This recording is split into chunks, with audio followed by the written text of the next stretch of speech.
할렐루야. 항상 주님의 손 붙잡고 동행하시기를 주님의 이름으로 축원드립니다. 얼굴에 대한 유래가 여러 가지 이야기가 있더라고요. 얼은 형태, 모양이라고 하는 의미고, 굴은 움푹한 부분 해서 얼굴은 사람의 형태나 모양을 나타내는 부분이란 뜻에서 발전했다, 그렇게 되어 있더라고요. 이런 말이 있죠. 사람은 나이 40이 되면 자기 얼굴에 책임을 져야 한다. 누가 얘기한 것인지 의견이 분분합니다. GPT에게도 물어보니까 누가 얘기했다 여러 가지 이야기가 있더라고요. 링컨이 대통령으로 재직할 때 그의 친구가 어떤 한 사람을 소개했습니다. 능력이 많은 사람, 재주가 많은 사람이니 중요한 일을 맡겨보라. 링컨이 그 사람을 만나보고 나서 그 사람을 채용하지 않았는데요. 그래서 그 사람을 소개했던 사람이 물었어요. 왜 그랬는가 했더니 그때 링컨이 사람은 나이 40이 되면 자기 얼굴에 책임을 져야 된다라고 대답했다는 이야기가 전해오고 있습니다. 우리는 어떻습니까? 우리는 우리 얼굴에 책임을 지고 있는가요? 사람은 각자 얼굴을 가지고 태어나는데 사람의 얼굴이라는 것은 아침과 저녁으로 하루 만에 변화되지는 않습니다. 그러나 10년, 20년, 30년, 40년이 지날수록 사람의 얼굴에 변화가 생기죠. 그 사람의 얼굴에 모든 그 사람의 마음과 삶이 다 담겨 있기 때문에 그렇습니다. 나이 40을 불혹이라고 하잖아요. 불혹.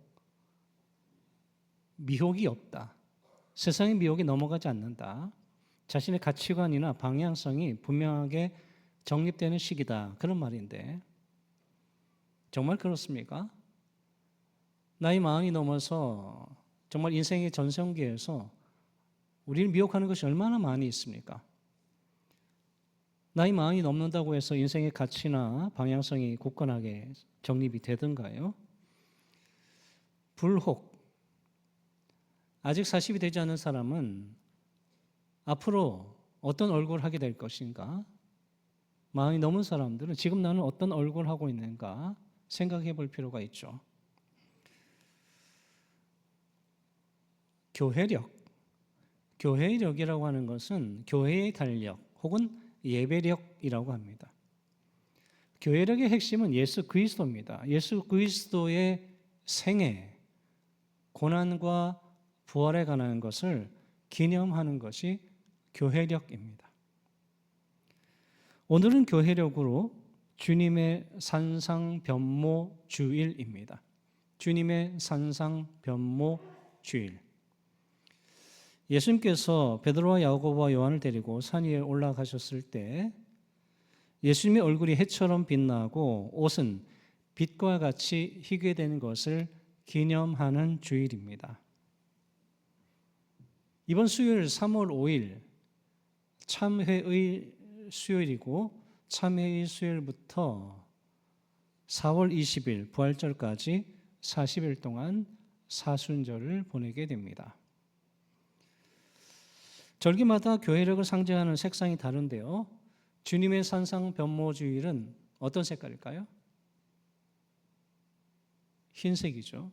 제가 스토를 지금 흰색을 착용했잖아요. 그리고 사순절은 보라색입니다.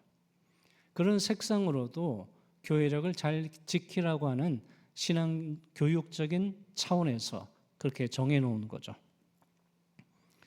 자, 그렇다면 교회력에서 오늘 산상변모주의를 지키는 이유, 사순절 직전에 산상변모주의를 지키는 이유는 무엇일까요?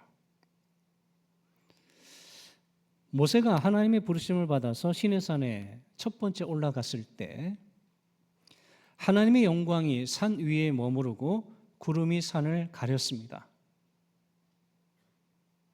여러분 상상해 보십시오. 우리가 성경에 있는 이야기라고 해서 그냥 가볍게 넘어가기가 쉬운데요. 산 아래에 있는 이스라엘 백성들은 산 위에 있는 장면을 보면서 하나님의 현현, 하나님의 나타나심이 맹렬한 불과 같다라고 느꼈습니다. 얼마나 두려웠겠습니까? 산 위에 나타나는 그 신비한 장면이 이 백성들에게는 너무나도 두려웠던 거예요. 모세는 시내산에서 40일을 지냈고 하나님께서 모세에게 증거판 둘을 주셨습니다. 백성은 자신들의 지도자 모세가 산에 갔다가 오지 않자 불안해지기 시작했습니다. 불안해지면 하나님께 기도하면 될 텐데 자기들의 눈앞에 지도자가 없자 금을 모으기 시작했고 그 모은 금으로 금송아지를 만들었습니다. 금송아지 앞에서 절하며 우리를 애굽에서 인도해낸 신이라고 하며 번제를 올렸습니다. 모세가 증거판을 들고 시내산에서 내려왔는데 모세에게 신경 쓰는 사람이 없었습니다. 여호수아만 모세에게 와서 얘기했지. 모세가 내려왔는데도 불구하고 백성들은 여전히 금송아지 앞에서 노래 부르며 춤추고 있었습니다. 모세에게 신경 쓰지 않았고 모세가 들고 있는 증거판이 무엇인지에 대해서도 관심이 없었어요. 모세는 크게 분노해서 증거판을 던져서 깨트려 버립니다. 하나님께서 주신 언약을 백성들이 받지 않고 그 언약이 파기된 거죠. 어떻게 하면 좋습니까? 그러나 하나님께서는 사람을 쉽게 포기하지 않습니다. 불쌍히 여기십니다. 하나님께서 모세를 다시 시내산으로 부르시죠. 시내산에 두 번째 올라간 모세가 40일 동안 금식하는데 빵과 물을 먹지 않았다라고 기록하고 있습니다. 사람이 금식할 때에 물과 소금을 꼭 먹어야 되거든요. 물과 소금 먹지 않으면 죽습니다. 불가능한 일이 일어난 거죠. 모세는 빵과 물을 먹지 않았다고 기록하고 있는데 하나님께서 돌보셨다라는 것을 말씀하고 있습니다. 하나님께서 모세와 다시 언약을 세우시는데요. 그래서 모세가 다시 받은 증거판을 들고 산에서 내려옵니다. 어떤 일이 일어났을까요? 모세의 얼굴에 광채가 났습니다. 성경은 아주 구체적으로 기록하고 있는데요. 그냥 얼굴이라고 하지 않고 얼굴 피부에 얼굴 살갗에 광채가 났다라고 구체적으로 전합니다. 구약 성경에서 광채가 나다, 빛이 나다라고 하는 히브리어는 호이르입니다. 호이르. 근데 오늘 본문에서 광채가 나다의 히브리어는 케렌입니다. 이 케렌이라는 말은 구약 성경에서 딱 4번 사용됐어요. 오늘 제가 읽어드린 본문에서 3번, 시편 69편에서 1번. 잘 사용하지 않는 단어입니다. 구약 성경에서 일본적으로 호이르를 사용하는데 오늘 본문에서는 케렌을 사용한 이유가 있지 않을까요? 자, 모세 자체에서, 모세 안에서 나오는 빛입니까? 아니면 이 빛이 외부에서 온 빛입니까? 29절, 여호와와 말하였으므로 말미암아 얼굴 피부에 광채가 나다. 모세가 40일 동안 금식만 한 것이 아닙니다. 뭘 해요? 하나님과 말하였다. 하나님과 기도하고 대화하고 교제하였다. 그래서 모세 자체에서 나오는 빛이 아니라 하나님께서 주신 빛으로 인해서 그에게 광채가 났다라는 거예요. 그래서 케렌이라고 하는 히브리어를 사용하고 있는 겁니다. 증거판을 들고 있는 모세에게 광채가 나는 것을 보고 백성들은 어떻게 반응했을까요? 모세에게 다가가서 참 신기하다. 어떻게 당신 얼굴에서 광채가 나냐? 가까이서 좀 보자. 그렇게 하지 않았습니다. 모세를 두려워했습니다. 가까이 오지 않았습니다. 모세가 사람들에게 나에게 가까이 오라라고 말하니까 사람들이 눈치를 보다가 아론과 원로들만 모세에게 다가갔어요. 모세가 아론과 원로들과 대화를 하는 것을 백성들이 멀리서 보고 아무 일도 일어나지 않자 그제서야 모세에게 가까이 갔습니다. 백성들은 왜 광채가 난 모세를 보고 두려워했을까요? 왜 가까이 가지 않았을까요? 이해하기 힘든 장면이 하나 더 있습니다. 모세가 백성들에게 하나님의 말씀을 전할 때 광채가 났어요. 그리고 말씀을 전한 것을 마치고 나서는 수건을, 베일을 썼습니다. 베일을 쓰고 있다가 모세가 하나님 앞에 다시 나아갈 때는 하나님 앞에서 또 베일을, 수건을 벗었습니다. 모세는 왜 수건을, 베일을 썼다 벗었다 한 것일까요? 오늘 말씀은 첫 번째 시내산에서 내려왔을 때와 대조를 이루고 있는데요. 첫 번째 모세가 시내산에서 내려왔을 때 백성들은 어떻게 했다고요? 모세를 거들떠보지도 않았습니다. 배척한 거나 다를 바가 없었습니다. 두 번째 모세가 시내산에서 내려왔을 때는 모세를 두려워하여 가까이 오지도 않았습니다. 그 차이점이 뭐가 있습니까? 그 차이를 보여주는 상징적인 것이 모세에게 나는 광채였습니다. 모세가 처음 시내산을 올랐을 때 산 아래에 있는 백성들이 그 산에서 일어나는 것을 보고 하나님의 현현, 하나님의 나타나심이 불과 같다고 하면서 두려워 떨었어요. 그리고 두 번째, 모세가 시내산에서 내려왔을 때 모세의 광채를 보며 그때 첫 번째 올라갔을 때 그 산에서의 하나님의 현현에 그 두려움이 다시 불일 듯 일어나는 거예요. 왜 그랬을까요? 왜 모세를 보면서 두려움이 생겼을까요? 이스라엘 백성들은 하나님을 직접 대면하면 죽는다고 생각했습니다.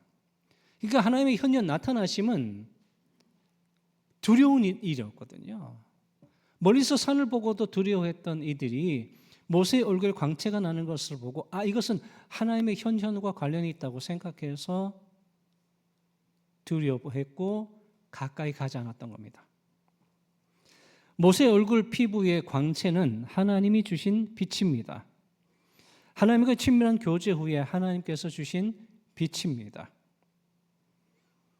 하나님께서 백성들 앞에서 모세의 권위를 세워주신 겁니다. 모세는 백성이 배척하거나 무시할 사람이 아니라 하나님의 사명자, 중보자라는 것을 보여주신 것입니다. 그렇다면 하나님과 백성 사이의 중재자, 중보자, 사명자 모세의 역할은 무엇이겠습니까? 모세가 권력을 잡으려 했습니까? 모세가 자신의 업적을 자랑했습니까? 아닙니다. 모세는 오직 한 가지 일에만 몰두했습니다. 바로 하나님의 말씀을 전하는 겁니다. 32절 후반절 말씀에 모세가 여호와께서 시내산에서 자기에게 이르신 말씀을 다 그들에게 명령하고, 자기가 받은 하나님의 말씀을 전했습니다. 그런데 하나님의 말씀을 전하는데 백성에게 명령했다 그렇게 말합니다. 이것은 의미상으로 뭘 말하냐면 내가 하나님께 말씀을 받고 그 말씀을 너희들에게 전하니 너희들이 이 말씀을 지키는 것은 당신들의 책임이다라고 말하는 거예요. 내가 순종했으니 너희들도 말씀에 순종해라. 너희의 불순종과 불순종에 대한 책망까지 내가 책임질 수 있는 것이 아니니 너희는 말씀에 순종하라라고 명령하는 겁니다. 모세는 하나님께 나아가서 친밀한 교제를 나누었습니다. 친밀한 교제를 나눌 때 모세의 얼굴에 광채가 났습니다. 그 광채가 난 얼굴로 하나님의 말씀을 전했습니다. 그 말씀을 듣는 백성들은 모세가 전한 말씀이 바로 하나님의 말씀이라는 것에 의심의 여지가 없게 된 것이죠. 말씀 선포가 끝난 후에 모세는 자신의 얼굴에 수건을, 베일을 썼어요. 왜 그랬을까요? 그 이유를 얘기하고 있지 않기 때문에 이것이 정답이다라고 할 수는 없고 신학자들마다 다양한 의견들을 내놓고 있는데요. 제가 보는 관점은 모세가 공적으로 백성들 앞에서 하나님의 말씀을 선포했어요. 선포할 때는 베일을 벗었어요. 선포했습니다. 이제 오늘로 얘기하면 예를 들면 예배 시간에 말씀 선포했다고 가정하면, 그러고 나서 이제 모세가 집회가 끝났을 때 자기의 장막에도 들어가고 또 사람들과 개인적인 얘기를 하잖아요. 그럴 때는 베일을 썼던 거예요. 그것은 모세가 말하는 것이 하나님께 받은 말씀을 전하는 것과 모세가 개인적으로 하는 말을 백성들에게 혼동을 주지 않기 위해서라고 생각합니다. 또한 고대에는 특별한 현상이 있으면 어떤 사람을 혹은 그 사람이 가지고 있는 물건을 신성시하는 경향이 있었거든요. 그러니까 모세에게 얼굴이 광채가 나니까 모세를 신처럼 추앙하려고 하는 그런 사람들도 분명히 있었을 텐데 그런 것을 방지하려고 하는, 모세는 그래서 하나님께서 부여하신 권위를 자신을 위해서 사용하지 않았던 거죠. 오직 하나님의 말씀을 전하는 데에만 하나님께 주신 권위를 사용했던 겁니다. 모세가 이스라엘 백성들과 함께함, 그리고 시내산에 올라갔을 때 모세의 부재, 또 다시 내려왔을 때 함께함, 이런 이야기의 끝에서 모세의 권위는 하나님에 의해서 회복됩니다. 그리고 이제 모세가 없을 때 우상을 섬겼던 백성들이 이제는 모세가 그들의 시야에서 보이지 않을 때 그가 어디에 있는지 언제 돌아올 것인지에 대해서 더 이상 의아해하거나 불안해하지 않습니다. 하나님의 말씀, 하나님의 계시가 중보자, 사명자 모세를 통해서 온다는 것을 깨달은 백성들은 이제 나아갈 길은 분명해졌습니다. 구약 성경을 해석할 때 신학에서는 모형론이라는 말을 하는데요. 모형론이라는 것은 구약에 있는 어떤 인물, 사건, 어떤 제도 등이 신약에서 그리스도가 이루실 구속 역사를 예시적으로 보여준다고 하는 그런 관점, 그것을 모형론이라고 하는데, 모형론의 대표적인 것이 아담과 그리스도, 출애굽과 구원, 모세와 그리스도입니다. 모세는 하나님의 율법을 이스라엘 백성에게 전하는 중보자의 역할을 했고, 예수님은 새 언약의 중보자로 오셨습니다. 모세의 얼굴에 비친 영광은 장차 그리스도의 얼굴에 있을 영원한 영광을 예표하는 겁니다. 미리 보여주는 겁니다. 모세의 얼굴 광채는 영원한 것이 아닙니다. 일시적인 것이지만 예수님의 얼굴의 영광은 영원한 겁니다. 모세의 얼굴의 광채는 하나님으로부터 온 거룩을 잠시 보여주는 것이지만 예수님의 얼굴의 광채는 거룩의 근원입니다. 충만한 거룩입니다. 누가복음 9장 22절에서 예수님께서 첫 번째 순환 예고를 하셨습니다. 사람들에게 버림받아 죽임을 당하고 제3일에 살아나리라. 그리고 예수님께서 말씀하시기를 아무든지 나를 따라오려거든 자기를 부인하고 날마다 제 십자가를 지고 나를 따를 것이니라. 그리고 예수님께서 산에서 기도하시고 영광스러운 모습으로 변화되셨어요. 변화되신 예수님께서 다시 산에서 내려와서 두 번째 순환 예고를 하십니다. 인자가 장차 사람들의 손에 넘겨지리라.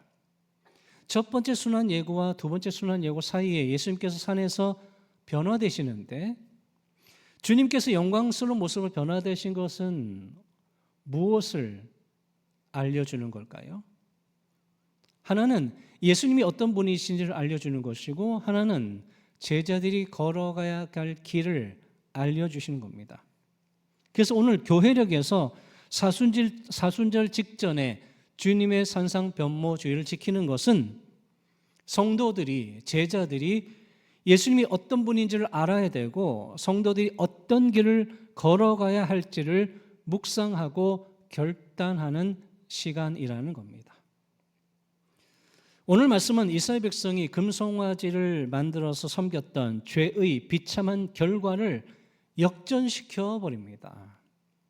죄로 인해서 심판받아야 될 사람들, 그러나 그것을 역전시키고 하나님께서 언약을 주시고 말씀을 다시 주십니다. 그래서 백성들은 걸어가야 할 길이 분명해졌죠.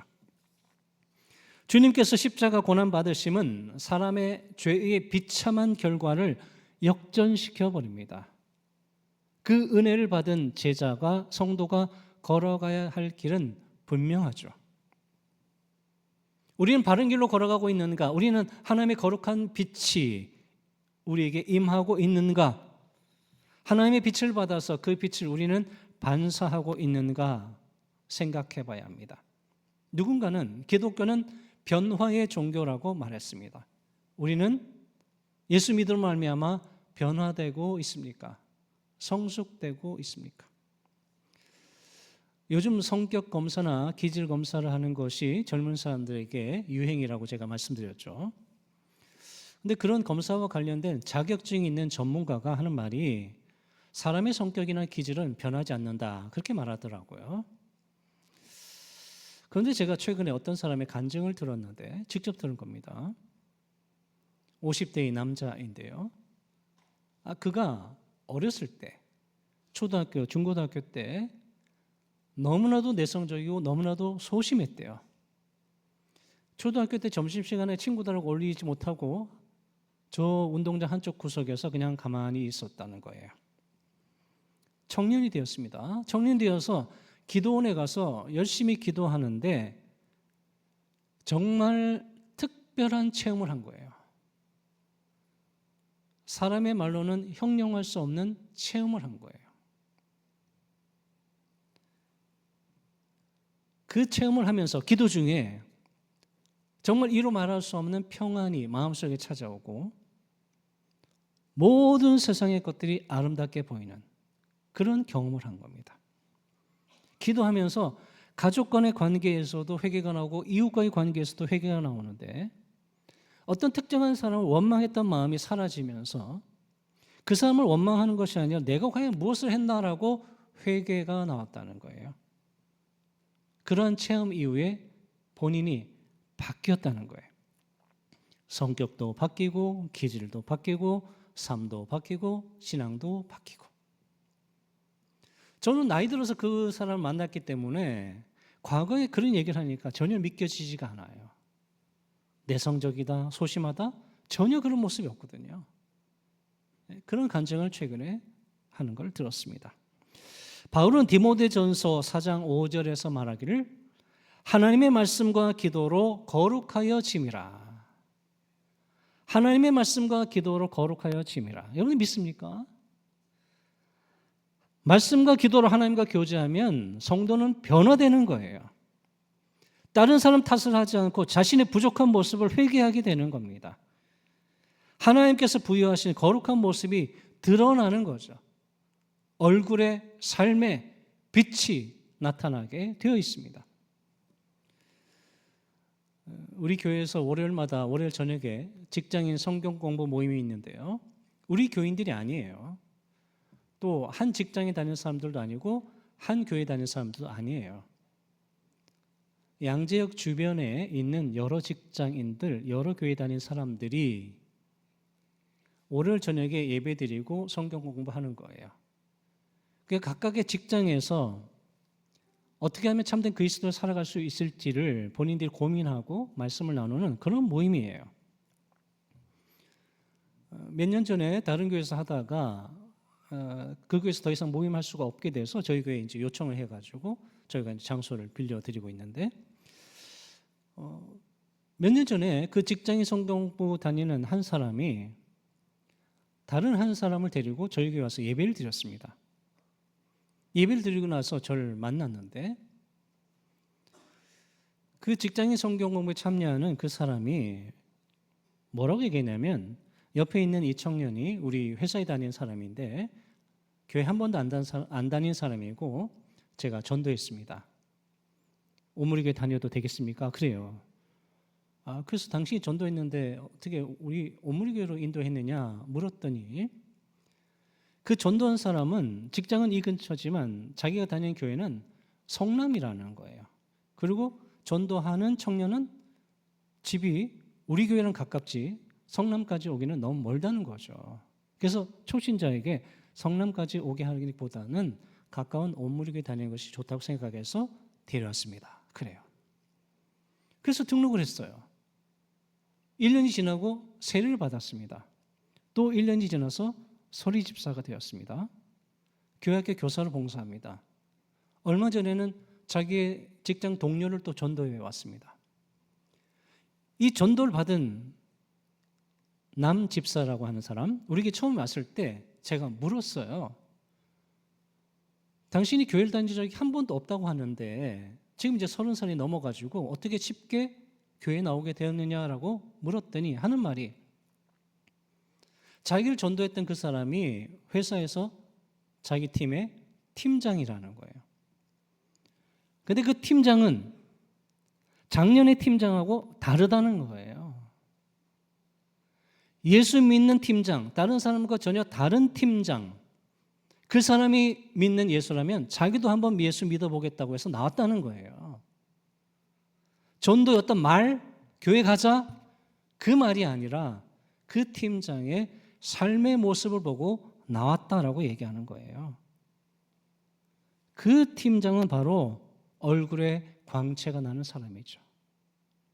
그의 신앙과 삶에서 하나님의 빛이 드러나는 사람이죠.